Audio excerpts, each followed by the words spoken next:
And now for something completely different. By which I mean a fanfic that doesn't suck! Yeah. Also, our cast size has increased again. We have a guest reader that's not my boyfriend. No. Indeed. So, dear viewers, say hello to my sister. You can call me Usagi. That's basically what I call myself on the night, so. Usagi-Zakura, or just Usagi. Oh dear, Madokami, they're multiplying! Hey, I came first! You just showed up 3 years later and someone said, oh hey, you have a brother now, and that's...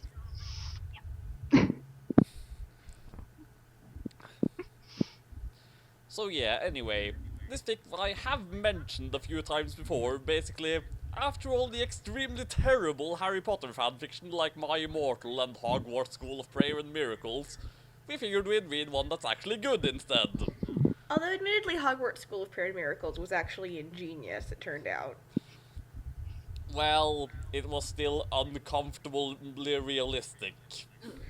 Yeah, that author had some mad skills, and it kind of scared me until the ending came along. I did call it that the Voldemort is supposed to be the nicest guy ever, so... Considering how Yeah. they keep treating the villains of that show, basically the villains are totally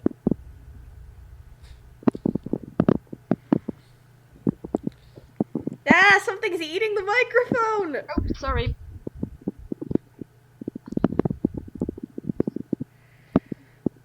Right, Okay. so the fic we are reading this time is Oh God, Not Again.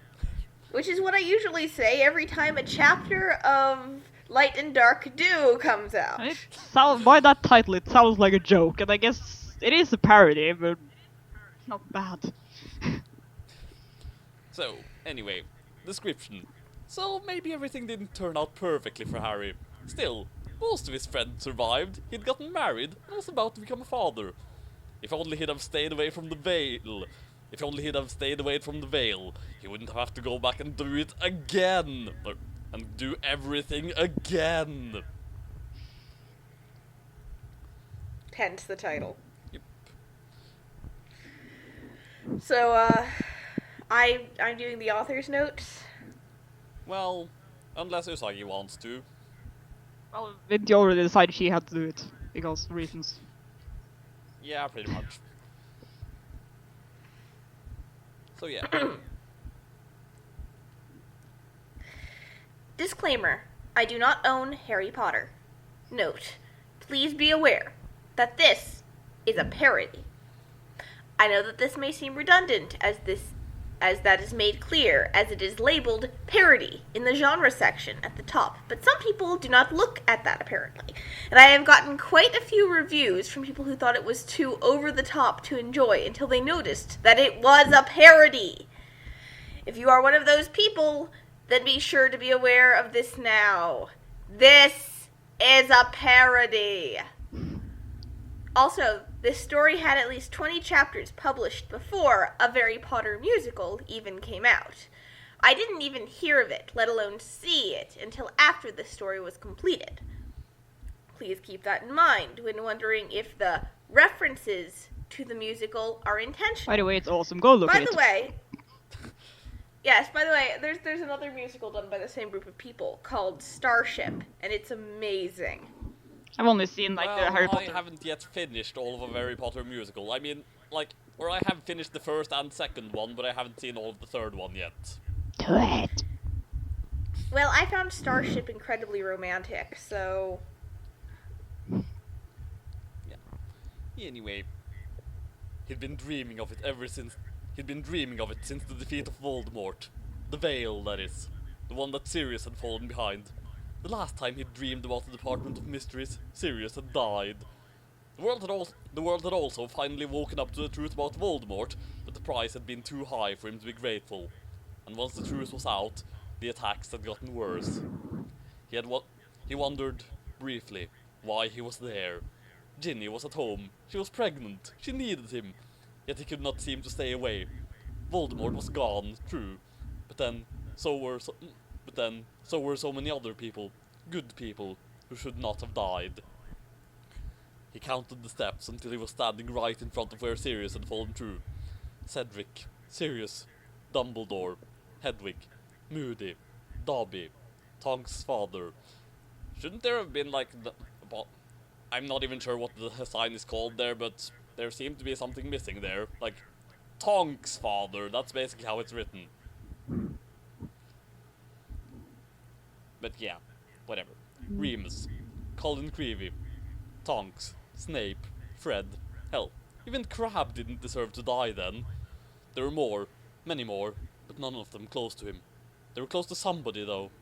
Maybe that was why he couldn't stay away. Why he couldn't look away.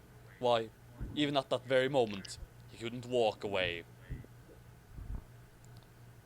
So that's a surprisingly serious start, really, but... Well, it does have serious points.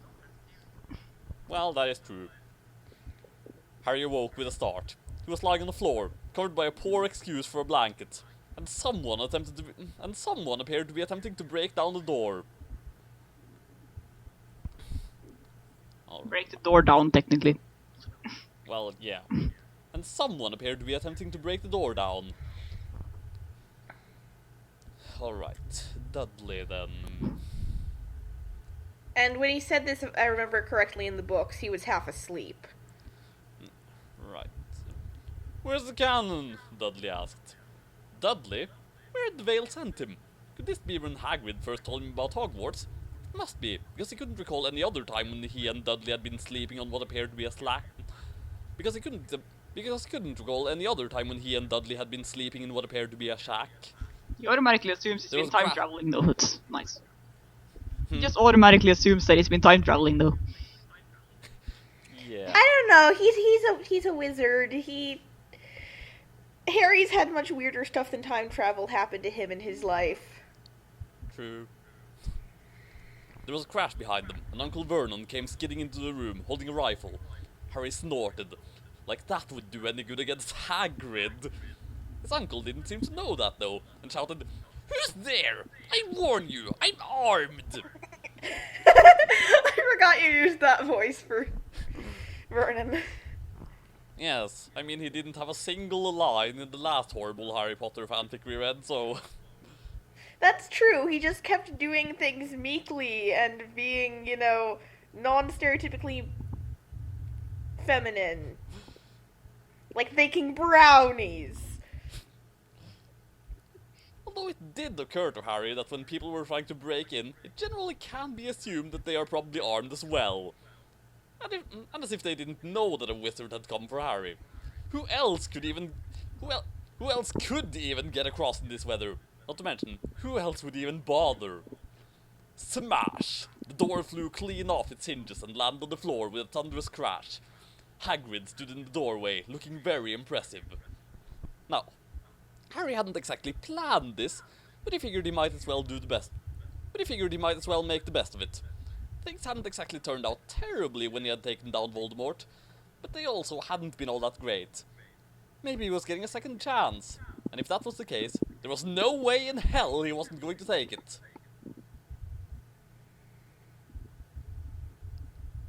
And here Hagrid's talking, so... Oh, right, and I'm Hagrid. Okay.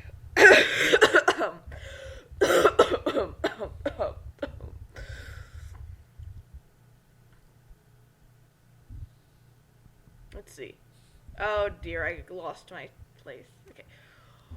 Couldn't make a cup of tea, could you? It's not been an easy journey. Hagrid began, and completely ruined this frightening first impression. He strolled over to the sofa where Dudley sat petrified. Budge up, you great lump. He told him, watching as Dudley ran to go hide behind his mother, who was in turn hiding behind her husband.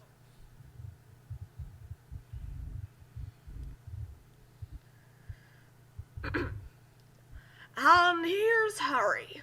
Last time I saw you, he was only a baby. You look a lot like your dad, but you've got your mum's eyes. I demand that you leave at once, sir! Uncle Vernon demanded, making a funny rasping noise. You are breaking and entering! Ah, shut up, Dursley, you great prune. Harry grinned. He had been much too confused to enjoy Hagrid's verbal throwdown of his uncle last time around. When Hagrid reached over and turned the gun into a pretzel, Harry's grin only grew wider.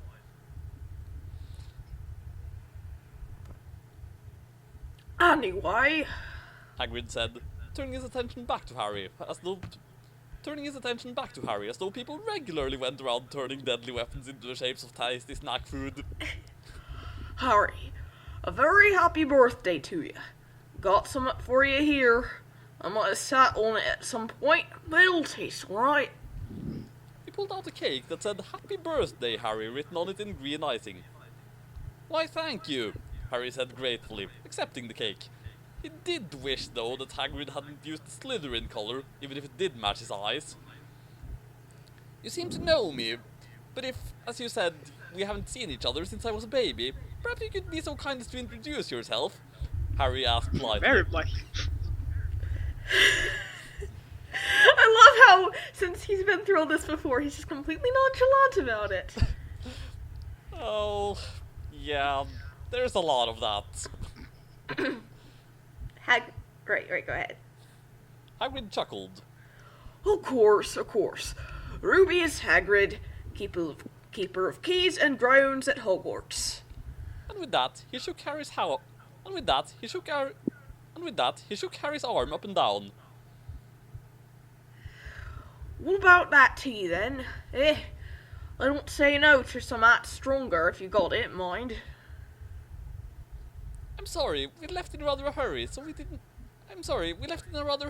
don't have anything to drink, Harry said apologetically. Well, at least he's not retorting politely anymore. It's alright, I've got some out here. Hagrid said, turning towards the fireplace and then got back once he got a roaring fire going. He then proceeded to pull a good dozen or so things out of his pockets. Uncle Vernon said sharply, "Don't touch anything he gives you, Dudley!" Hagrid chuckled darkly. Your great puddin' of a son don't need fattening anymore, Dursley. Don't worry. Hagrid passed Harry the sausages, and he thanked him cordially for his thoughtfulness. Then decided that it would be suspicious to just accept this, and so asked Hagrid for more details.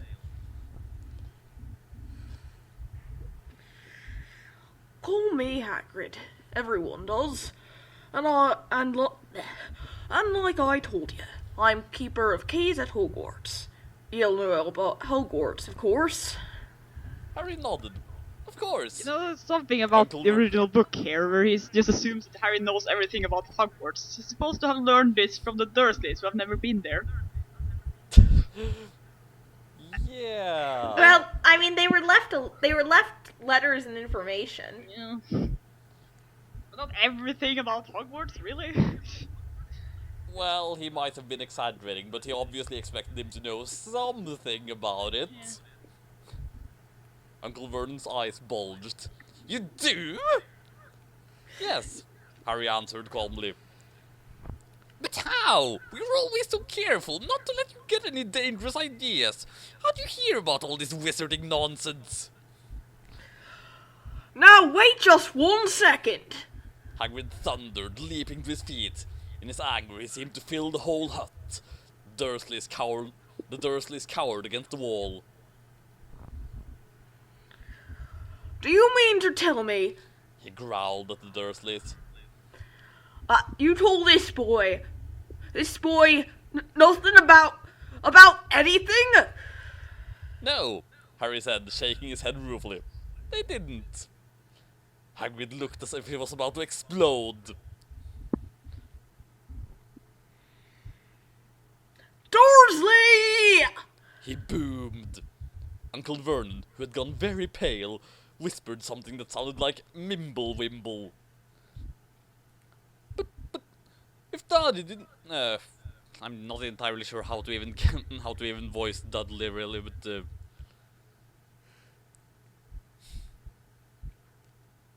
Fat and stupid. but if Daddy didn't tell Harry anything, how does he know? Dudley asked, speaking up for the first time from behind his mother. Hagrid looked expectantly at Harry. Fair point, Harry admitted. Well, it's just that people have spent the last 10 years following me around and shaking my hand and bowing to me, generally just appearing very honored to meet me, and eventually you pick some things up. It's not enough to pick things up, Harry. You've got to know. But I do know, Harry countered. About Hogwarts, about my parents, about Voldemort. Hagrid shuddered. Don't say the name. Harry shrugged. Old habits die hard. Although if I ever go camping again, I'll be sure to take your advice. Well, will we be heading to Diagon Alley tomorrow? Of course. Hagrid nodded. I am not paying for some crackpot old fool to teach him magic tricks, yelled Uncle Vernon. Harry might have known Uncle Vernon would insist on provoking Hagrid. Quick as a flash, he'd brought his umbrella, containing the pieces of his wand, swishing down through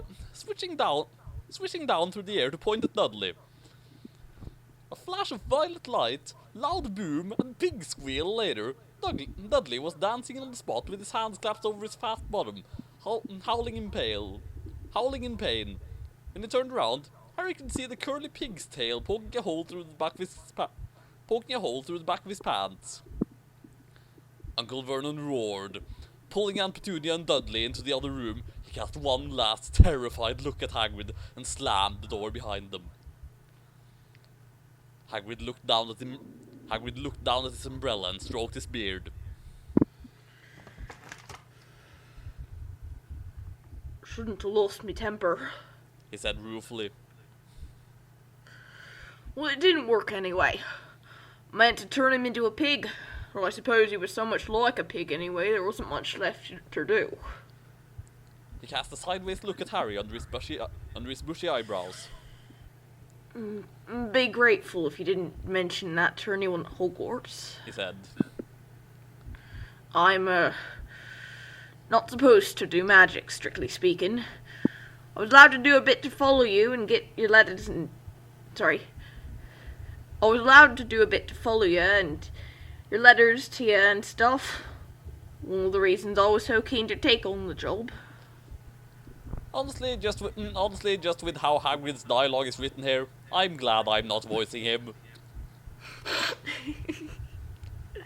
Of course not, Harry assured him. It's getting late, so we should probably turn in. My page just skipped up again. And I'd like to point out, I've always found it extremely difficult to actually get a consistent Harry voice. I don't know why, but I always just seem to slip into Dark Yagami when trying to voice him. Yes, all your main characters have the same voice then. Right you are, Harry. Hagrid agreed. We've got lots to do tomorrow. Gotta get up to your town and get all your books and all that. He took off his thick black coat and threw it to Harry. You can keep under that. He said. Don't mind if it wriggles a bit.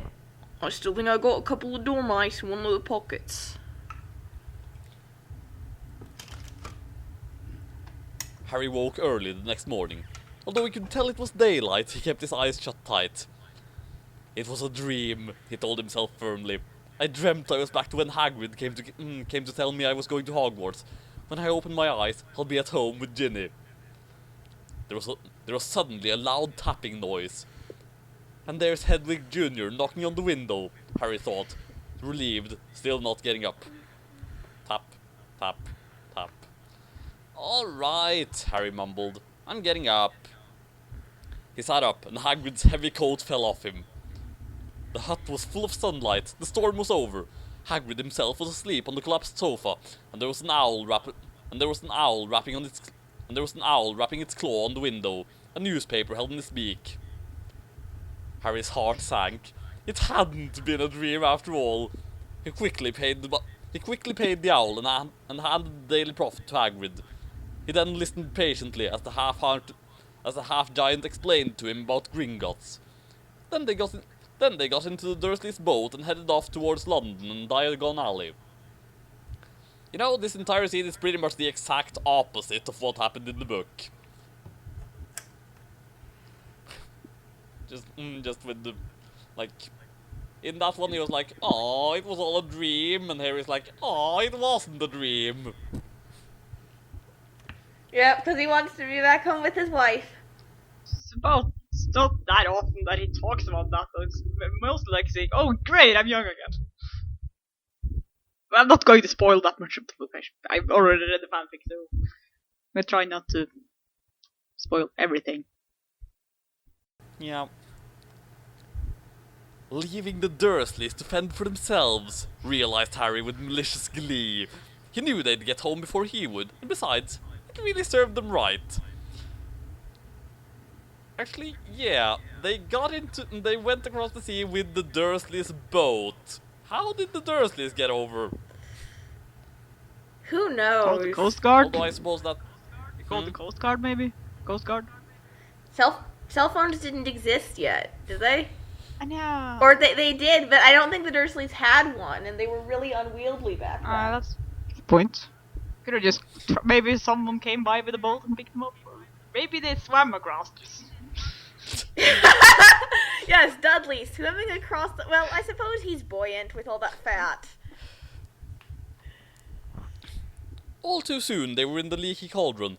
As before, everyone was very eager to shake his hand. Eventually, a pale young man made his way to Harry, his left eye twitching something terrible. Professor Quirrell. Said Hagrid. Harry, Professor Quirrell will be one of your teachers at Hogwarts.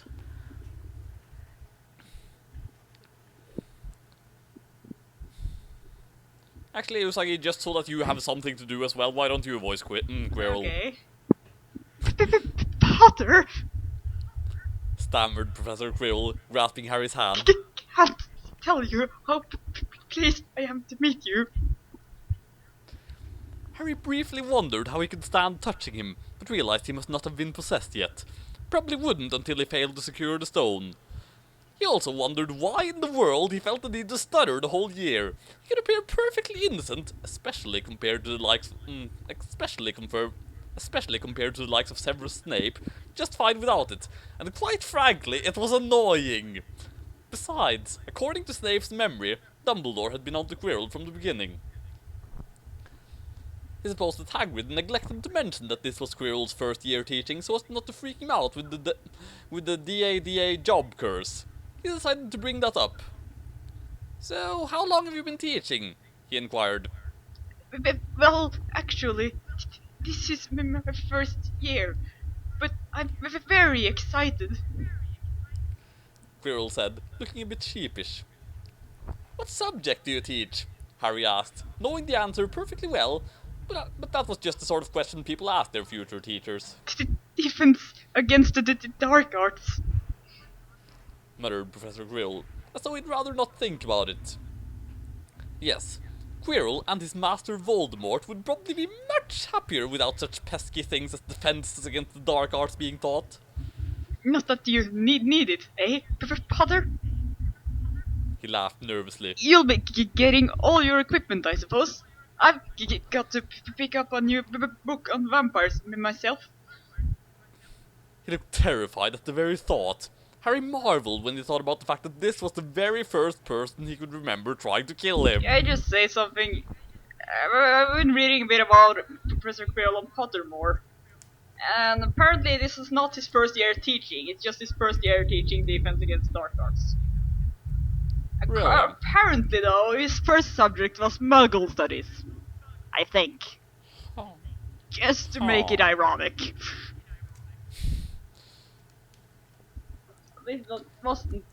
I'm pretty certain it's not his first year at least. Oh. Of course it's not Well, pointed out I in the haven't book, been so. I haven't been looking that much at Pottermore personally. Yeah, I looked but at it a while ago, when it was only like the first book or something. The other patrons of the bar quickly interrupted, and it took nearly 10 minutes for Hagrid to extricate Harry from his throng of admirers. Things progressed pretty much the same from then on, until it was time to go to Madame Malkin's to get his uniform. When Harry went inside, he froze.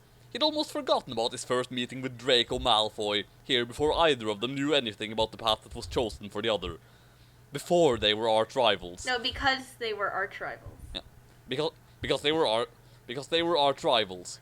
Before he found out that Draco, though undoubtedly unpleasant, wasn't evil and had more or less redeemed himself.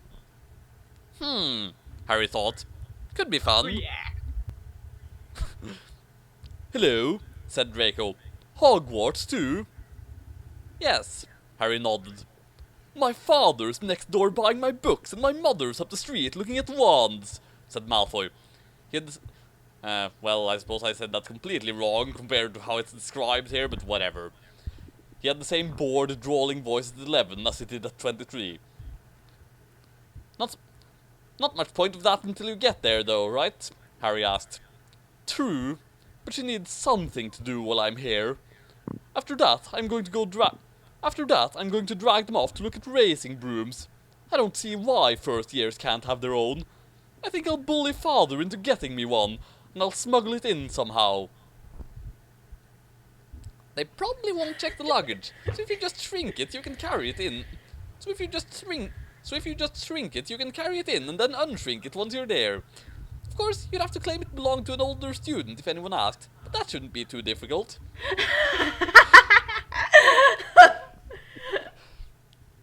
Harry suggested. Draco looked at Harry approvingly. That just might work. I'd have to learn how to unshrink things, but until then, I could get an older student to do that as well.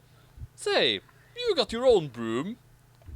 Not at the moment, Harry answered non-committally. Play Quidditch at all? Of course, I'm a seeker. You? Same. Father says it's a crime if I'm not picked to play for my house, and I must say, I agree. Know what house you'll be in yet? I think I'd like to be in Gryffindor. I hear they have the best parties. Well, that's okay if you're into that sort of thing. I'm going to be in Slytherin. All of our family has been there. Well, that's okay if you're into that sort of thing. Harry interrupted. He could have sworn he saw Draco's mouth twitch upwards. Yeah, the spelling in this fic isn't quite perfect. I mean, Everybody does it's that. definitely better. Yeah, it's definitely better than most other stuff I've read, but Well, no fix perfect. true. And even J.K. Rowling have some spelling errors, like saying that Voldemort is the ancestor of Salazar Slytherin. Yeah. Unless he's a time traveler. Imagine being in Hufflepuff. I think I'd leave, wouldn't you? Well, maybe not leave, that's a bit drastic, but I'd definitely defect. I mean, Hufflepuff sounds like a brand of marshmallows or pillows or something. What the hell is a Hufflepuff? I had to, sorry. This time he knew he wasn't imagining it. Draco Malfoy fighting a smile because of something he, Harry Potter, had said. He'd never thought he'd see the day. This was actually sort of fun. Why weren't they friends again? I say, look at that man! Harry turned to where Draco was pointing and saw Hagrid outside the window.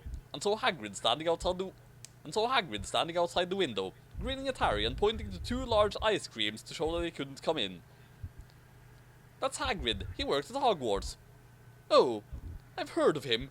He's sort of a servant, isn't he? Oh, that's why. He's the gamekeeper.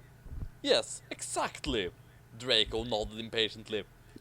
No, not exactly. There's a difference between a gamekeeper and a servant. Maybe not a profound difference, but it's definitely something that any manor lord should know, Harry said, knowing full well that Draco would inherit Malfoy Manor someday.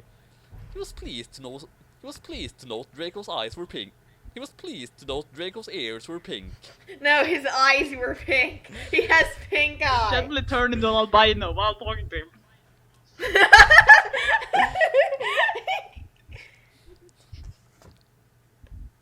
Well, as hilarious as that would be, no, I'm afraid I just said it wrong. Dare you? I heard he's sort of a savage, lives in a hut on the school grounds, and every now and again he gets drunk, tries to do magic, and ends up setting fire to his bed. Well, Harry said, remembering how Hagrid had carried him back to Hogwarts when Voldemort had nearly killed him, and struggling to keep his temper. I'd wager a guess that that's a bit too difficult to... I'd wager a guess that's a bit difficult to do when... that it's a bit difficult to do magic when drunk under the best of circumstances. And not everyone can live in manors. If they did, then it wouldn't be so special, now would it? And people would have to find new ways to flaunt their wealth. Draco nodded, considering. You're right. I never thought I'd say this, but the Hagrids of the world are needed to contrast with the right sort of people. Now, Harry knew exactly what he meant by the right sort of people, but pretended he didn't to avoid a scene. Hey, is he with you? Yes, Harry said simply. Why? Where are your parents? Godric's Hollow. Why didn't they come with you then? Draco pressured. Well, they would have, but Voldemort killed them, see? Harry explained. Draco's eyes widened. You said the Dark Lord's name! Harry nodded. Yes I did. Draco didn't seem to be able to think of anything to say to that, so instead he asked, but they were our kind, weren't they? Harry fought the urge to roll his eyes. If they weren't, why would Voldemort bother with them personally? He was rather busy and important near the end, or so I hear, and had other people to kill muggles for him. I really don't think they should let Muggleborns in, do you? They're just not the same. They've never been brought up to know our ways. Some of them have never even heard of Hogwarts until they get the letter. Imagine. Well, I don't think it's not having heard about Hogwarts that should concern you, per se, as much as they haven't heard about magic or know anything about our culture, Harry said, not really answering the question. Yes, that's exactly why I think they should just keep it in the old wizarding families. What's your last name, anyway? Before Harry could answer, Madame Malkin said, so I suppose Madame Malkin's probably only has one line, but... So, anyway, who should be her anyway? Senpai's sister. I'm just gonna do all the new characters, or... Well, considering how we've pretty much already cast all of the older characters amongst ourselves. Yeah. She's like an older lady, isn't she? I don't remember. I think so, yes. That's you done, my dear. Harry briefly wondered why he was done first when he had come in after Draco, but decided not to dwell on it. Well, I'll see you at Hogwarts, I suppose, Draco said. Later. See if you can guess my last name by then and tell me on the train. I will, Draco said, suddenly determined. Shortly after that, Harry and Hagrid had purchased all of Harry's supplies and he was back with the Dursleys. The last month wasn't so bad. His aunt and uncle mostly ignored him, and Dudley ran out of the room screaming when he saw him. It wasn't so bad, really, as he had had plenty of experience with people ignoring and or fearing him in his first year, second year, fourth year, and fifth year, for getting caught after getting rid of Norbert, being a Partlesmouth, being the fourth champion, and being a lying schizophrenic, respectively. One thing he did do was make sure he memorized his potions textbook. He was not taking any chances there. Snape may have loved his mother, but he sure as hell hated him until he died. On the last day of August, Harry went down to the living room and cleared his throat, watching with some amusement as Dudley screamed and ran from the room. Harry supposed that was what happened when Dudley's parents encouraged him to make Harry's life miserable and kept him in the dark about Harry's having magical powers. Uncle Vernon? Uncle Vernon grunted to show he was listening. I need to be at King's Cross tomorrow to go to Hogwarts. Another grunt. Would it be alright if you gave me a lift? Grunt. Thank you. funny way to get to a wizard school, the train. Magic carpets all got punctures, have they?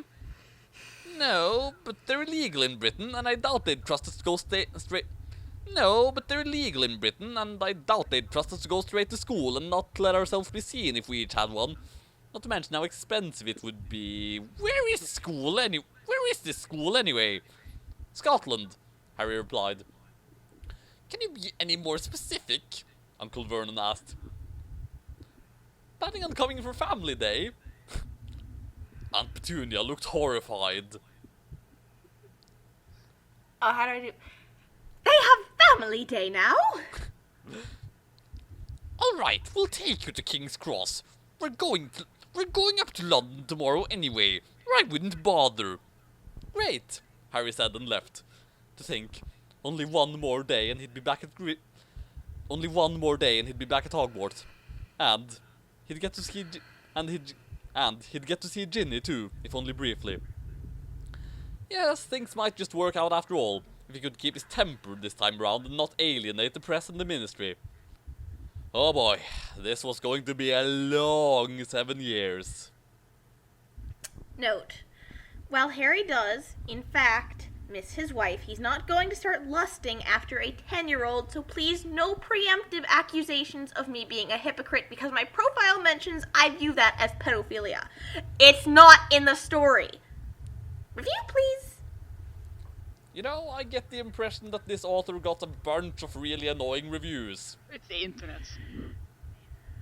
Yeah. People are going to automatically assume that it's a pervert regardless, so... I mean, you do see, like, the kind of people say, oh my god, they're standing next to each other, they must be dating.